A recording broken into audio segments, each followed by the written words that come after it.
குரு வணக்கங்கள். வாழ்க வளமுடன். பக்தி கிளிட்ஸ் நேயர்களுக்கு எனது அன்பு வணக்கங்கள். நான் உங்கள் டிஎன்ஏ மற்றும் பிரசன்ன ஜோதிடர் சுப்ரஜா சுரேஷ். இன்னைக்கு ஒரு முக்கியமான ஒரு தலைப்பை பத்தி தான் நான் பேச வந்திருக்கேன். நம்மளுடைய பிரபஞ்சத்திலே ஒரு முக்கியமான ஒரு கோள்களுக்கு நம்ம பயப்படுறோம் அப்படின்னா அது நம்மளுடைய சனி பகவான். ஏன்னா சனி பயிற்சினாலே எல்லாரும் பயப்படுவாங்க. அடுத்தபடியா யாருக்கு நம்ம பயப்படுவோம் அப்படின்னா நம்மளுடைய ராகு பகவானை பத்தி தான். இப்ப ராகு எந்தெந்த பாவகத்துல நிக்குது, என்ன மாதிரியான லக்னத்துக்கு அது செயல்படுது, பாதகாதிபதியா செயல்படுதா இல்ல அதிர்ஷ்டத்தை கொடுக்குதா? ஏன்னா நீங்க எல்லா கிரகத்தையும் எங்க இருக்குதோ அதை நம்மளால ப்ரெடிக்ட் பண்ண முடியும். ஆனா ராகு மட்டும் அந்த ப்ரெடிக்ஷன் கொண்டுட்டு வரும்போது நிறைய குழப்பங்கள். ஏன்னா அவரே பாத்தீங்க அப்படின்னா எந்த பாவகத்துல இருந்து எப்படி கொடுப்பாரு. ஸோ அவருடைய ஆண்டு காலங்கள் எல்லாம் ஒரு 3 வகையா பிரிச்சு அந்த 3 வகையா அவர் எப்படி கொடுப்பாரு, என்ன மாதிரியான பார்வைகள் அவர் செயல்படுவாரு அப்படிங்கிறது இதை ரொம்ப டிப்பிக்கலா, அது மட்டும் இல்லாம அதை கரெக்டா கணிச்சு அதை சொல்லும் போது அதே மாதிரி பண்ணணும் அப்படின்னா அந்த ராகு கொடுக்கக்கூடிய அந்த காலங்கள், ராகு கொடுக்கக்கூடிய அந்த விஷயங்கள் எல்லாமே சூப்பரா அதை நம்ம பயன்படுத்திக்கிட்டோம் அப்படின்னா ராகு போல் கொடுப்பார் இல்லை அப்படின்னு சொல்லுவாங்களே, அந்த ஒரு விஷயத்த நம்ம எடுத்துக்கலாம். ஸோ இன்னைக்கு இந்த 2026ல மேஷ ராசியிலிருந்து மீன ராசி வரைக்கும் இப்போ நிறைய பேர் நம்ம சொல்ற கருத்துக்களை நீங்க எப்படி எடுத்துக்கணும் அப்படின்னா இது பொது கருத்துக்கள். ராகு இந்த பாவகத்துல இருந்து இப்படி எல்லாம் செய்வாருங்கிறது பொது. உங்களுடைய ஜாதகத்துல ராகு எந்த இடத்துல இருக்காரு அப்படின்னு சொல்லணும். இப்ப உதாரணமா இப்ப ராகு நம்மளுடைய கோச்சாரத்துல 11ஆம் இடத்துல இருக்காரு. இப்போ நீங்க ஒருவேளை ஒரு லக்னமா இருந்து உங்களுடைய லக்னத்துல இருந்து 2ஆம் இடத்துல ராகு இருந்தாருன்னா அப்படின்னா அந்த 2-11 கனெக்ட் பண்ணி தான் அந்த சுய ஜாதகத்துல பார்த்து சொல்ல முடியும். அப்போ நாங்க பொதுவா சொல்லக்கூடிய இந்த கோச்சார கருத்துக்களை நீங்க அண்டர்ஸ்டாண்ட் பண்ணிட்டு உங்களோட சுய ஜாதகத்தை பாருங்க. பார்க்கும்போது அது ஒரு தெளிவான விளக்கம் கண்டிப்பா கொடுக்க முடியும். அதே மாதிரி ராகு அப்படிங்கிறது யார் அப்படின்னா அவர் ஒரு நிழல் கிரகம். அவர் ஒரு போகக்காரகன். அவர் ஒரு கற்பனை நாயகன். அவர் ஒரு லக்ஸூரியஸ்க்கு ஒரு தலைவன், ஆடம்பர வாழ்க்கைக்கு உரியவன்.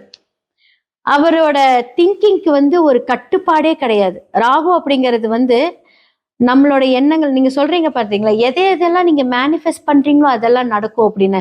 இதுக்கு எல்லாமே உகந்தவர் நம்மளுடைய ராகு பகவான் தான். ஏன்னா பொதுவா ராகு எந்த இடத்துல இருந்து, ஒருவேளை எக்ஸாம்பிள் 5ஆம் இடத்துல இருந்துன்னா ராகு கற்பனையிலே கொடுத்துக்கிட்டே இருப்பார், நிறைய எண்ணங்களை தோண வச்சுக்கிட்டே இருப்பார். அப்போ அந்த ராகுவோட மேனிஃபெஸ்டேஷன்ல எது பெஸ்ட் அப்படிங்கறத நம்ம எப்படி தெரிஞ்சுக்கிறோம், எந்தெந்த பாவங்களுக்கு அவர் எப்படி செயல்படுறாரு அப்படிங்கறத இப்ப நம்ம பார்த்திடலாம். மேஷ ராசி முதல் மீன ராசி வரை ராகுவோட பலன்களை பற்றி நம்ம பார்க்கலாம். கன்னி ராசி மற்றும் லக்னக்காரர்களுடைய ராகு செய்யக்கூடிய அந்த பாவங்கள், செயல்பாடுகள் எப்படி இருக்கு நம்ம பார்த்திடலாம்.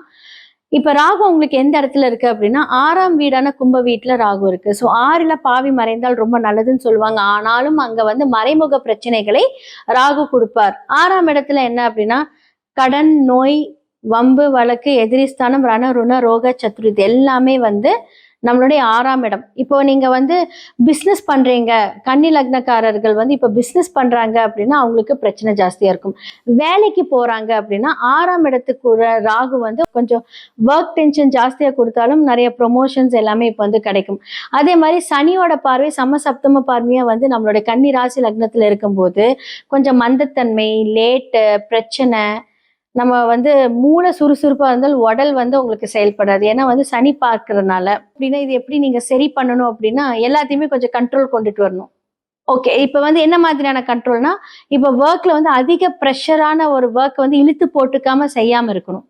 அதே மாதிரி 2க்கும் புதன், 2ஆம் அதிபதியான புதன் போய் இப்ப 6ஆம் இடத்துல போய் ராகுவுடன் சேர்ந்து இப்ப வக்ரமா இருக்காரு.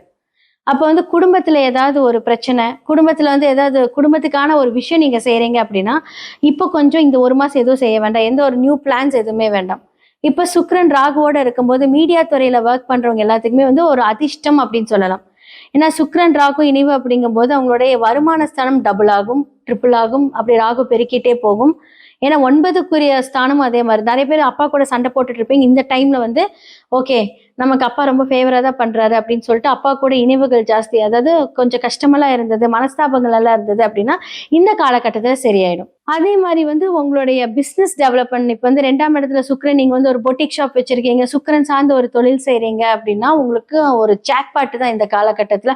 புது ஐடியாஸ் மூலியமா உங்களுடைய லைஃபே சேஞ்ச் ஆக போகுது. என்னதான் சனி பார்த்து கொஞ்சம் லேட்டா மந்தத்தன்மையா இருந்தாலும் நம்ம தொடர்ந்து முயற்சி பண்ணும்போது இந்த கன்னி லக்னக்காரர் இந்த காலகட்டம் சூப்பரா இருக்க போகுது. ரொம்ப நல்லா பண்ணுங்க. அதே மாதிரி வந்து உங்களுடைய 4ஆம் இடத்துக்குரிய அம்மா அப்படின்னு சொல்லக்கூடிய ஸ்தானம் வந்து பாத்தீங்கன்னா இப்ப கொஞ்சம் வக்கரமா இருக்கறனால அவங்களுக்கு இந்த தொடை, கால், கெண்டைக்கால் இதெல்லாமே கொஞ்சம் பார்த்துக்கோங்க. ஏன்னா அவங்களுக்கு இந்த மாதிரியான இப்போ பிரச்சனைகள் வரக்கூடிய ஒரு காலகட்டம் முடிய போகுது. பட் இதெல்லாமே இப்ப இருந்திருக்கும். அவங்கள ஹாஸ்பிட்டல் கூட்டிட்டு போயிட்டு அந்த நர்வ்ஸா இருக்கட்டும், கால் நரம்பு இதெல்லாம் நான் சொல்றேன், அந்த இடத்துல எல்லாம் கொஞ்சம் டேக் கேர் பண்ணிக்க சொல்லுங்க. இதெல்லாம் பண்ணிட்டு கொஞ்சம் கொண்டுட்டு வந்தீங்க அப்படின்னா வண்டி வாகனம் இந்த மாசம் வாங்க வேண்டாம். ஏப்ரலுக்கு மேல நீங்க வாங்குனீங்கன்னா சூப்பரா இருக்கும். இந்த மாதிரியான பிளான்ஸ் எல்லாமே கொஞ்சம் தெரிஞ்சுக்கிட்டு நீங்க பண்ணுங்க. மத்தபடி வந்து உங்களுக்கு வருமானக்குரிய ஸ்தானங்கள், உங்களுடைய அதிர்ஷ்டம் எல்லாமே இந்த காலகட்டத்துல சூப்பரா வரப்போகுது.